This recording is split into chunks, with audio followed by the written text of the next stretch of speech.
بازار نبی میں اس شان کے سودے میں خسارے نہیں ہوتے، جب تک کہ مدینے سے اشارے نہیں ہوتے روشن کبھی قسمت کے ستارے نہیں ہوتے۔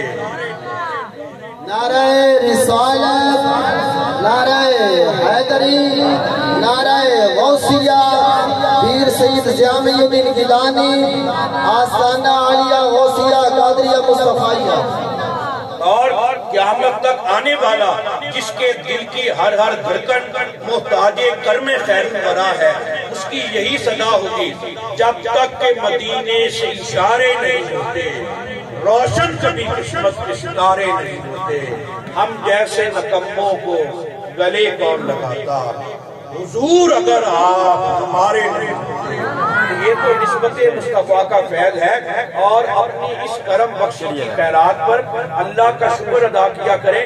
پہلے نبیوں کی امتیں جب بھی گناہ کرتی ان کا چہرہ بگڑ جایا کرتا تھا، ان کے ماتھے پر یہ لکھ لیا جاتا اس نے فلاں گناہ کیا، گھر کے دروازے کے باہر یہ تحریر ابھر آتی اس نے فلاں نافرمانی کی، فلاں گناہ کیا۔ ہم دن میں پتہ نہیں کتنی نافرمانیاں کرتے ہیں، کتنے گناہ کرتے ہیں۔ رب العالمین نے اگر آنے والے عذابوں کو ٹالا ہے نسبت محمد عربی کی وجہ سے، وَمَا كَانَ اللَّهُ لِيُعَذِّبَهُمْ وَأَنْتَ فِيهِمْ، یہ اس بات پر دلالت کرتی ہے اے میرے نبی میں ان پر عذاب کیسے نازل کروں، یہاں پر تیرا وجود پاک ہے، تیرے قدمین شریفین وہ لگے ہوئے ہیں۔ تو اللہ رب العزت نے آنے والے ہر عذاب کو، ہر آفت کو، ہر مصیبت کو ٹالا ہوا ہے محمد عربی کے وجود پاک کی برکت کی وجہ سے۔ اس لیے یہ بخشش کے وسیلے، یہ رحمت کے خزینے جو اللہ رب العزت نے ہم گناہگاروں کو عطا فرمائے ہیں ان کی قدر کرنی چاہیے، اور اپنا دامن محبت جو ہے اپنے نبی کے دامن رحمت سے منسوب کرنا چاہیے۔ اور کتنی عجیب بات ہے، جو قرب قیامت کے آثار ہمیں نمایاں نظر آ رہے ہیں، اور ہر مقام پر افراتفری ہے، عمل اور ایمان کا فقدان ہے، ہر بندے کو اپنی پڑی ہوئی ہے۔ اس وقت یہ زیادہ ضرورت ہے کہ ہم اپنے لبوں پر درود و سلام کے نغمے جاری کریں، اپنے نبی کے عشق کا نور ہر گلی میں، ہر کوچے میں عام کریں۔ اور یہ ہمارا مسلمانوں کا شروع سے المیہ رہا ہے کہ جس بات میں ہمیں زیادہ نیکی ملنی ہوتی ہے ہم اسی میں سست پڑ جاتے ہیں۔ اب درود و سلام پڑھنے میں کوئی زور نہیں لگتا، ہم بازاروں میں، گلیوں میں، چوکوں میں بیٹھ کر دن میں پتہ نہیں کتنی مرتبہ جھوٹ بولتے ہیں، بلند آواز جو ہے وہ بھی بیدار کرتے ہیں، لیکن جب باری آتی ہے درود و سلام پڑھنے کی میری اور آپ کی زبانیں خاموش ہو جاتی ہیں۔ یاد رکھ لیجئے جو زبان آج میرے نبی کو نہ پکار سکی وہ قبر میں کیسے پکارے گی، وہ میدان قیامت میں کیسے پکارے گی، بلکہ فرشتے کچھ پوچھیں یا نہ پوچھیں۔ اور ہمارا یہ عقیدہ ہے اور یقین کامل ہے، اور یہ مستند اور اعلیٰ و عرفہ راویوں سے یہ ثابت ہے کہ ہر مرنے والے کی قبر میں میرے نبی تشریف لاتے ہیں۔ مرنے والے لاکھوں کروڑوں اربوں ایک ہی وقت میں مرے، جس ملک میں مرے، جس شہر میں مرے، ہر مرنے والے کی قبر میں مدینے والے کی جلوہ گری ہوتی ہے۔ تو فرشتے انگلی کا اشارہ کریں یا نہ کریں، کچھ پوچھیں یا نہ پوچھیں، ادھر میرے اور آپ کی ہم گناہگاروں کی قبروں میں محمد عربی تشریف لائے، جو ہی مدینے والے کا رخ زیبا سامنے آئے ہم غلاموں کے لبوں پر درود کا نغمہ جاری ہوتا ہے۔ اور یہ ہے ایمان کی تکمیل۔ اور امام احمد رضا خان رحمۃ اللہ علیہ آپ نے مرنے سے پہلے یہ وصیت فرمائی، میری قبر کو اتنا گہرا کھودنا کہ احمد رضا کھڑا ہو سکے۔